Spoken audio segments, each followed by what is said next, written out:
Bueno, buenos días, buenas tardes, chicas. Este es un video para la escuela de especialización de del Colegio de Psicólogos, ¿sí? De San Isidro. Así que le agradezco a María Marta Paniza y a todo el equipo que me hayan invitado. Yo soy María Andrea García Medina, les voy a brindar el módulo de duelo gestacional y perinatal, así que les mandé los PDF y ahora les voy a dar los mismos materiales, pero en forma de video para que sean más accesibles para ustedes, ¿sí? Bueno, aquí vamos entrando en tema. ¿eh?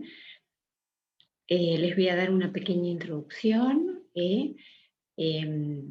Mi contribución personal al tema del duelo es una nueva visión que tiene que ver con la perspectiva, con un modelo integrativo. Porque incluye el modelo biopsicosocial, ¿sí? Y además el transgeneracional.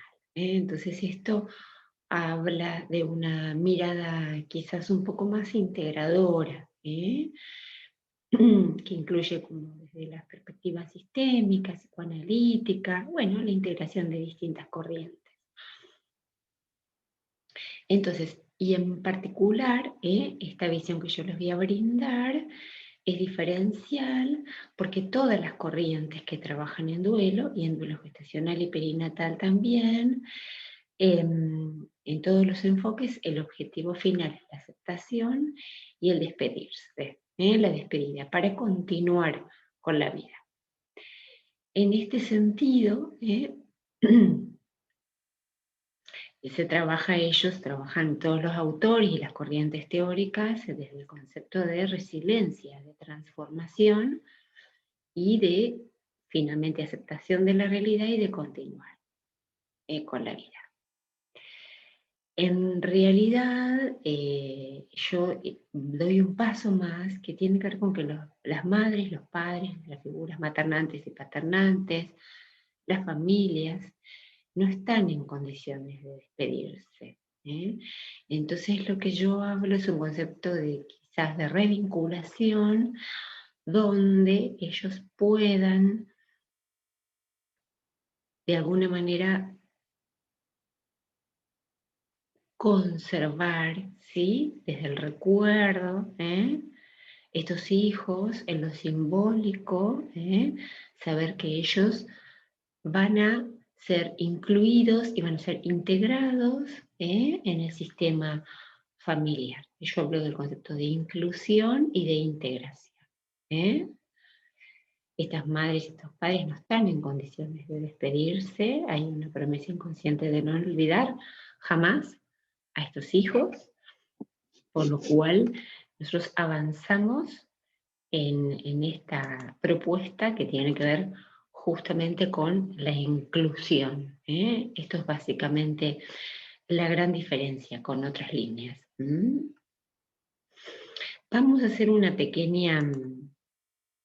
Ahora vamos al concepto de duelo. El duelo en sentido amplio, el duelo general. Bueno, vamos a buscar un modelo bonito que es un modelo biológico para comprender el concepto de duelo como continuum, ¿sí?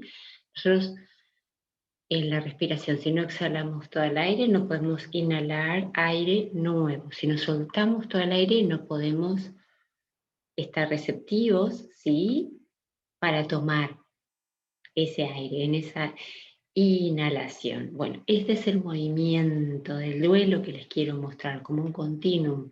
Cuando se están cayendo las hojas de los árboles, muy inmediatamente aparece el brote de la vida nuevamente, esta ciclicidad del duelo, así como en Occidente el ciclo es vida-muerte, en Oriente y en las culturas nativas originarias el ciclo en realidad es vida-muerte-vida, donde se habla del continuo de la vida que se manifiesta desde el nacimiento hacia la muerte, pero que trasciende en su totalidad al nacimiento y a la muerte. Digamos, ahí ya nos estamos adentrando en filosofía o en corrientes espirituales. Y esto es muy importante que lo digamos porque el pensamiento médico o científico hegemónico no es capaz de abordar en su totalidad esta problemática, entonces también le vamos a dar lugar a otras disciplinas o a otras narrativas para habilitar a las familias a su búsqueda de respuestas y muchas veces hacia la apertura y la búsqueda espiritual, en muchos casos. Por supuesto, respetando las creencias, la búsqueda la harán de acuerdo a sus creencias y a sus culturas, sus posibilidades.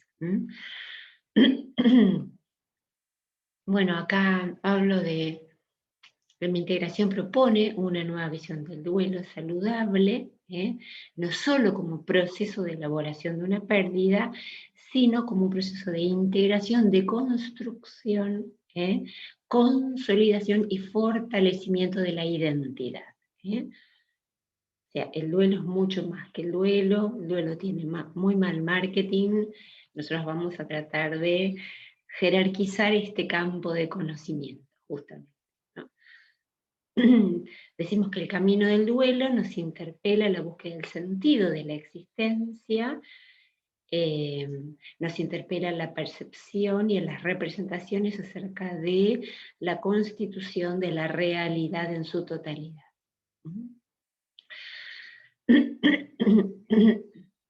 Discúlpenme que estoy con un resfrío.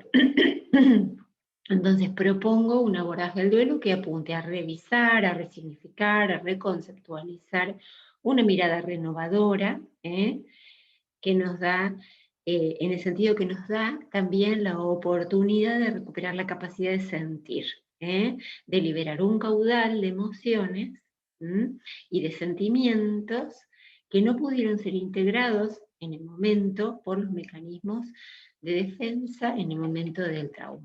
El estrés traumático, como sabemos, lo es la muerte al inicio de la vida. Nosotros proponemos también, digo yo y digo nosotros, porque yo ya soy parte de una escuela, fundé una escuela de formación en duelo gestacional y perinatal, y ya las distintas cohortes egresadas de las alumnas, ya hablo en plural, digamos, ¿no? Porque ya estamos todas tomando esta mirada un poco más integradora. Entonces proponemos una mirada al duelo desde la perspectiva de género y de derechos y una visión que nos permita dignificar el dolor femenino, despatologizar el duelo y ya enfocarlo desde la prevención de la salud. Proponemos también la singularidad, el respeto por la singularidad de la experiencia en cada caso, es singular y única, el dolor humano, la dimensión del dolor humano, que es singular y única, pero sin embargo, en un plano mayor, en la experiencia de la trama colectiva, es un dolor de todas. Se llama este dolor que está el cuerpo del dolor femenino en el inconsciente colectivo, de la historia de la humanidad, que es el dolor de las mujeres por la muerte de nuestras hijas e hijos. Bueno, ya nos adentramos en las definiciones posibles, tentativas, hay un montón de duelo gestacional y perinatal, y se describe un proceso saludable, emocional a raíz de la detención o interrupción de una gestación en cualquier etapa del embarazo, parto, posparto, que puede sufrir una mujer, madre, padre, figuras maternantes, paternantes y el resto de la configuración familiar, ya sea una detención inesperada o provocada. Podemos afirmar el duelo por la muerte de una hija y de un hijo más allá del tiempo gestacional. Pueden ser días, semanas o meses.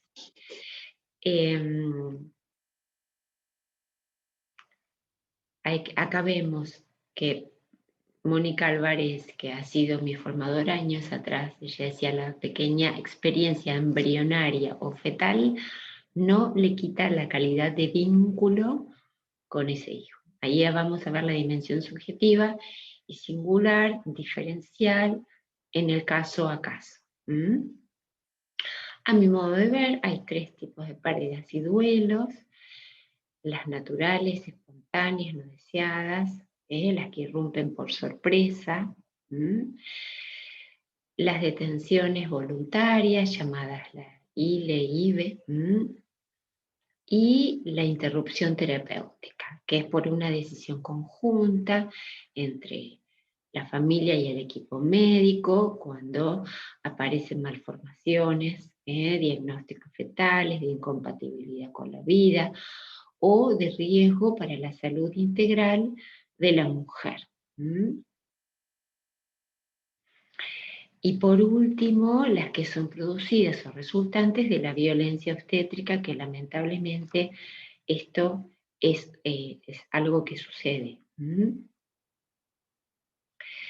Bueno, hay metas de los organismos internacionales, como la Organización Mundial de la Salud y ISA, que es la International Alliance Stillbirth, que quiere decir, bueno, muerte, stillbirth quiere decir muerte de un niño al nacimiento, en la traducción en inglés. Estos dos organismos internacionales apuntan a metas que lideran a todos los países que tienen que ver, esto está en el PDF, con visibilizar en primer lugar la problemática del duelo, darle cabida a la formación de médicos y de todo el personal sanitario en duelo, humanizar la relación médico-paciente o personal sanitario con el usuario o los usuarios y los pacientes. Por otro lado, reducir el estigma social y reducir los costos en salud pública, sociales y económicos financieros. Propiciar los registros de datos para realmente tener estadísticas y para luego de ahí poder planificar y la legislación tan necesaria. Y sobre todo, por último, reducir las muertes intrauterinas y perinatales evitables, que sean prevenibles y evitables. Bueno, esta es como una primera introducción. Discúlpenme si voy muy rápido, pero necesito avanzar porque son muchísimos contenidos. Ustedes van a tener en la lectura la clasificación de las pérdidas de acuerdo a la edad gestacional. Más o menos se lo digo ahí, en grandes rasgos. Si es hasta las 20-22 semanas y el bebé pesa hasta 500 gramos, se consideran las pérdidas gestacionales más tempranas, ¿sí? Y de 20-22 semanas en adelante, y si el bebé pesa más de 500 gramos, son las pérdidas gestacionales tardías, ¿sí? Si es al nacimiento o posterior al nacimiento, son las muertes perinatales, ¿sí? Por supuesto que tiene un montón de más de clasificaciones, no me voy a detener aquí, las dejo con las lecturas. Después también les describo algunos factores de riesgo desde la biología, desde el modelo biomédico para la detención del embarazo. Nosotros desde lo psicosocial y transgeneracional sabemos que hay otro montón de variables posibles. Luego en el PDF me detengo en todo el tema de las creencias, porque el duelo en realidad es una cuestión de creencias. La familia lo va a vivir de acuerdo a lo que es lo subjetivo en esa cultura, se traduzca, cómo se pueda definir, qué sentido se le pueda dar, qué significación se le pueda dar a la pérdida de ese hijo. Incluso para ella es un concepto también que podemos encomillar, porque es el fallecimiento, es la muerte de un hijo, y vamos a ver de qué se trata en cada caso la subjetivación de esa muerte, cómo se transita, qué tipos de pérdidas lo subjetivo se transita. Bueno, de acuerdo a cada cultura, cada idiosincrasia, a los orígenes de cada... Vamos a ver cuáles son las creencias. Bueno, en Oriente y en el budismo se considera la liberación, porque son almas maestras las que vienen a encarnar. Incluso en el budismo se habla de la decisión de un alma, de no encarnar. En la cosmovisión andina se habla de que son guardianes del niño que no llegaban a ser tomado como un guardián y un gran protector de la familia. En algunas culturas más primitivas, en algunos países del mundo, se considera como una maldición. En África, en algunos, lamentablemente también sucede. En Latinoamérica y en países de tradición, digamos, donde el machismo y el patriarcado es algo que está mucho más presente, como la ecuación es mujer igual madre. Si esta mujer no puede llegar a realizar la maternidad, vemos que se produce un estigma, una crisis en el corazón de la identidad femenina, porque ya no se puede identificar con el único proyecto vital posible que tiene para su realización personal. Entonces, si no sirve como madre, no sirve como mujer. Esto lamentablemente también es así, y vemos mujeres en poblaciones muy pobres y muy vulnerables y que siguen teniendo hijos, y tiene que ver con que justamente es el único lugar posible de, no solo de su desarrollo como mujer, sino de valoración de su identidad.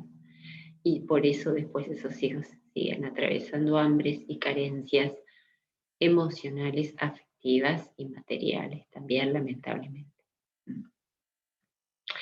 Bueno, y en la sociedad occidental, la creencia más invisibilizada es que la medicina, dentro de la ciencia, tiene todas las respuestas. Esa es una creencia, o puede abarcar la mayor parte de las respuestas. Y esto no deja de ser una creencia, ¿sí?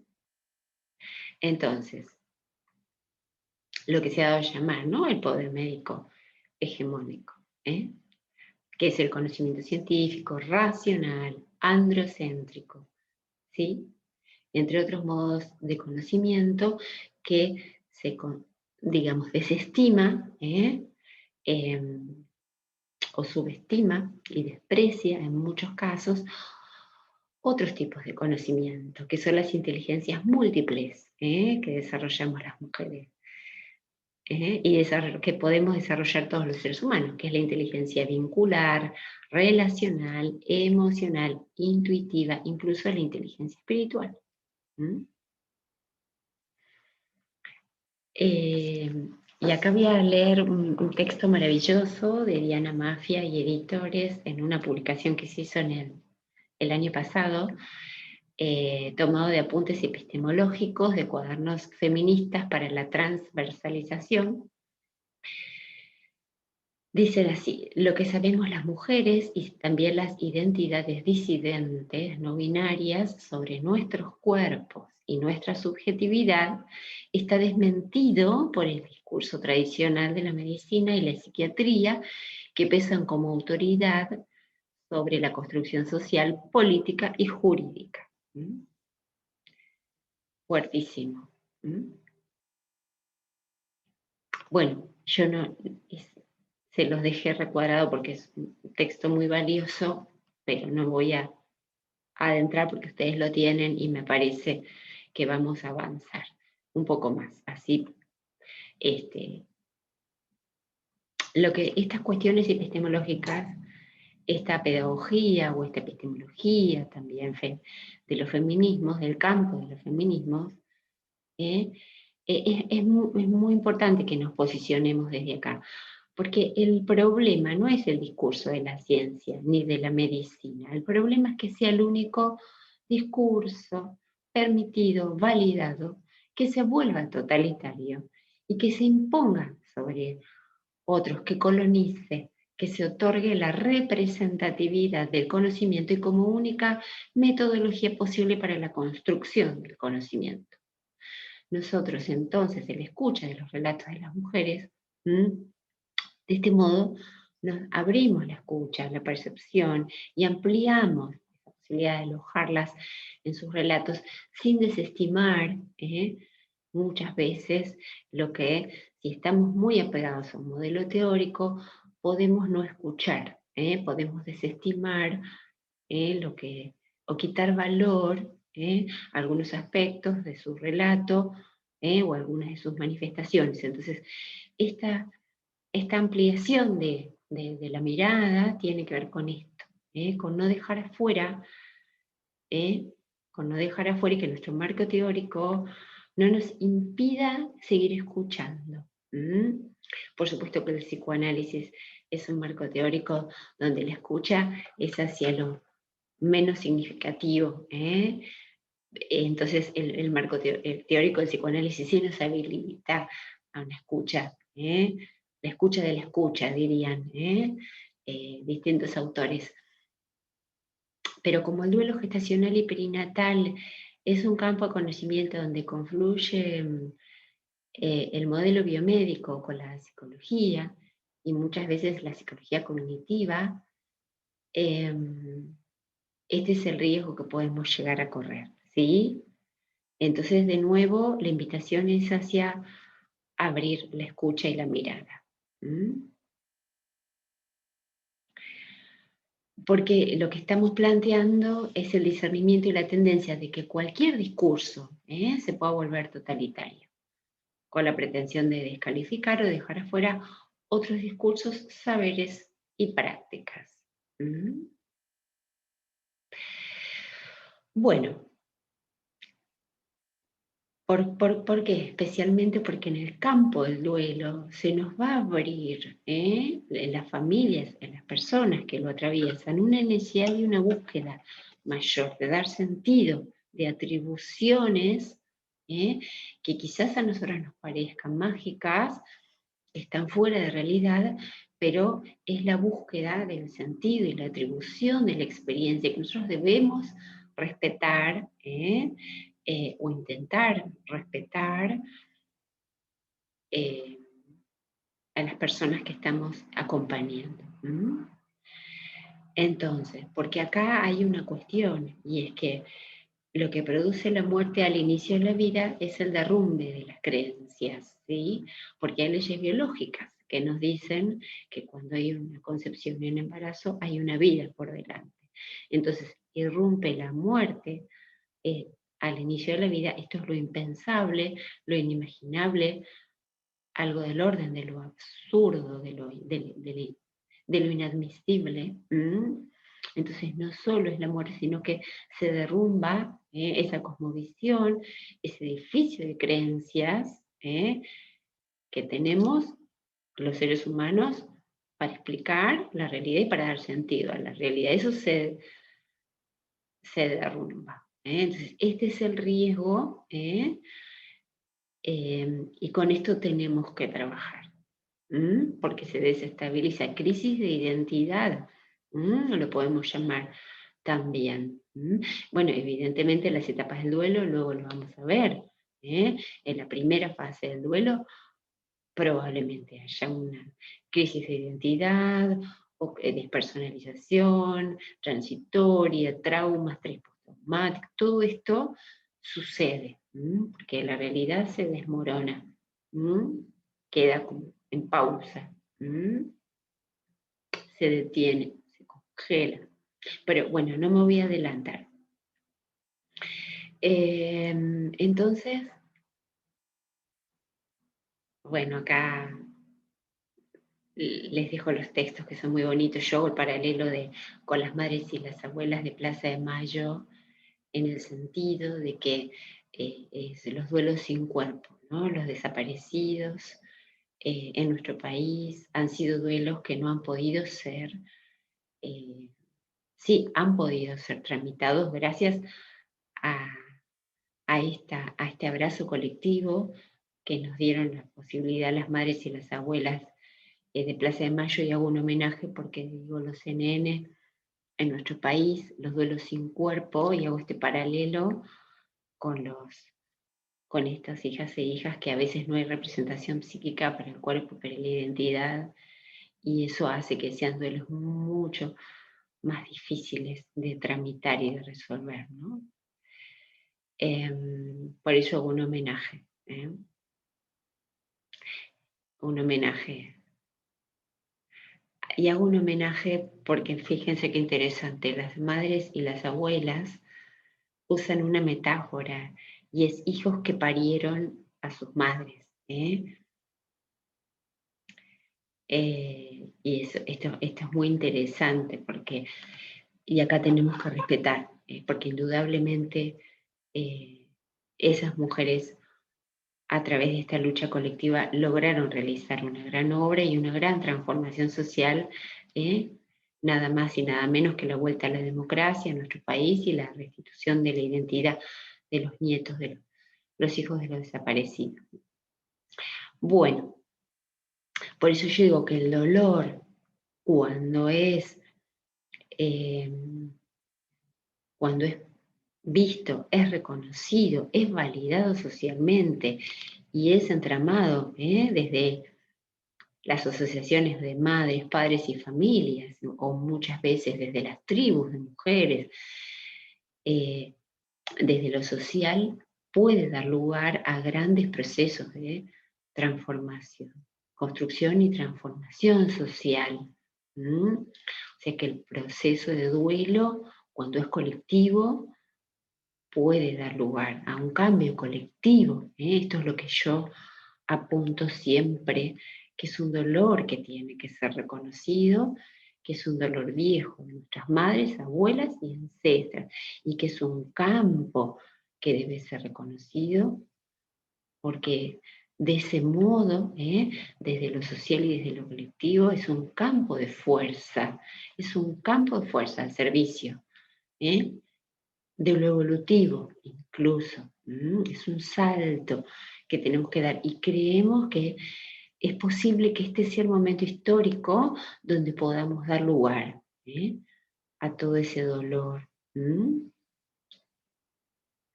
y transformarlo al servicio de una sanación colectiva también. Para que esto no lo carguen las futuras generaciones fundamentalmente. Bueno, estoy tomando el tiempo, estamos bien. Ahora hablamos una breve introducción a la violencia obstétrica, porque bueno, son los temas como los vamos enfocando en este módulo, en esto que les quiero acercar para ustedes, para que tengan un breve pantallazo introductorio. Sabemos que la violencia obstétrica es considerada una de las formas más sistemáticas, de violencia más sistemática e invisibilizada. Incluso considerada una grave violación a los derechos humanos, dado que la persona gestante no es reconocida como sujeto de derechos. Bueno, ahí hablo de las leyes que hay en Argentina, la ley del parto respetado, la ley de protección hacia las mujeres y la ley de los derechos del paciente. Las cito de las leyes, las describo. Bueno, les les comento dónde se puede denunciar, les dejo los links, todo lo que es violencia obstétrica, hay mucho por, por, por desarrollar. Sin embargo, nosotros sostenemos que también hoy por hoy en pandemia el personal de salud también se encuentra agotado, también pareciera que retrocedimos en estas conquistas sociales de los derechos de las mujeres. Sin embargo, el personal de salud también se encuentra en un estado de vulneración de derechos. La violencia social es mayor, es estructural, y en este tiempo de crisis sanitaria, de emergencia sanitaria por la pandemia, nosotros estamos acercándonos a los equipos, ¿sí? Que se nos convoca en distintos hospitales, tanto en Buenos Aires como que de las distintas provincias, para abrir el espacio, para que ellos puedan compartir sus testimonios. Ellos son los primeros que ponen el cuerpo, ellos también son seres humanos, también tienen sus duelos no resueltos, no cuentan con esta formación académica en las carreras de medicina y afines, entonces ellos también nos encontramos con que están pidiendo ayuda, ¿sí? Y podemos acercarnos de otra manera a escucharlos y a juntos empezar a abrir espacios, ¿sí? Para trabajar la violencia obstétrica no solo desde la denuncia, sino también desde poder ofrecerles un espacio de escucha, revisar juntos nuestras prácticas y nuestras intervenciones, los modelos asistenciales, ¿eh? Y empezar efectivamente a cambiar el paradigma. Para ellos la muerte, para la medicina la muerte es el fracaso, es el cierre de la escena. Nosotros venimos a abrir otra escena allí, tanto los que trabajamos en duelo como con los que trabajamos en cuidados paliativos, sabemos que se abre otra escena. Y allí es donde es el trabajo interdisciplinario, la convergencia desde cómo dar la noticia, todos los protocolos sanitarios para poder acompañar a esa familia en, en esos breves días de la internación, cómo darles el espacio y lugares del respeto para que ellos puedan transitarlo y dignificar ese dolor y poder llegar a tomar contacto con sus hijos y de alguna manera abrir la posibilidad a un proceso de duelo saludable. Por eso no me quiero entrar más en el concepto de la violencia obstétrica desde la denuncia, sino abrir el campo para poder acercarnos y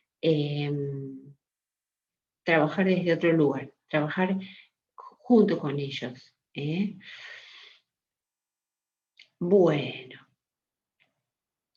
ahora vamos a hablar, bueno, cito distintas frases de distintos textos. Acá digo uno muy bonito En la cuna vacía, de Mónica Álvarez y distintos autores, que ella dice: el día que seamos capaces de integrar la luz y celebrar la parte más oscura de nuestra femineidad, como son las paredes gestacionales, seremos más grandes, más libres, más completos y recuperaremos ese poder perdido que como mujeres tuvimos un día, para que nadie tenga más que llorar en silencio la pérdida de su hijo del alma. Bueno, hay otro concepto muy valioso que traen estas autoras, que dicen: el ciclo sexual femenino debe ser considerado en su totalidad, no solo menstruación, concepción, embarazo, parto, nacimiento, lactancia, vínculo temprano, apego, crianza respetada, sino hay también posible detención del embarazo, muerte intrauterina, duelo gestacional y perinatal. Si nosotros consideramos en esta integralidad todo el ciclo psicosexual femenino en todas estas etapas, muy probablemente, y desde la educación sexual integral, desde la ESI, y en todas las formaciones académicas, muy probablemente una mujer cuando va por primera vez a la consulta a su ginecólogo y el médico le puede, o a una entrevista de psicoterapia, y esto pueda, como profesionales desde la prevención, podamos decir: el embarazo puede prosperar o no. Hay embarazos que se detienen en distintas etapas de la gestación. Probablemente si la mujer contara con esta información previa y estuviera más internalizada y validada socialmente, creo que el desenlace sería totalmente distinto. Esto también pasa o puede pasar. Y es más frecuente de lo que nosotros pensamos. 1 de cada 4 embarazos, ¿sí? Bueno, vamos a hacer un cierre en este primer video, porque ya son videos de media hora, más no nos podemos extender.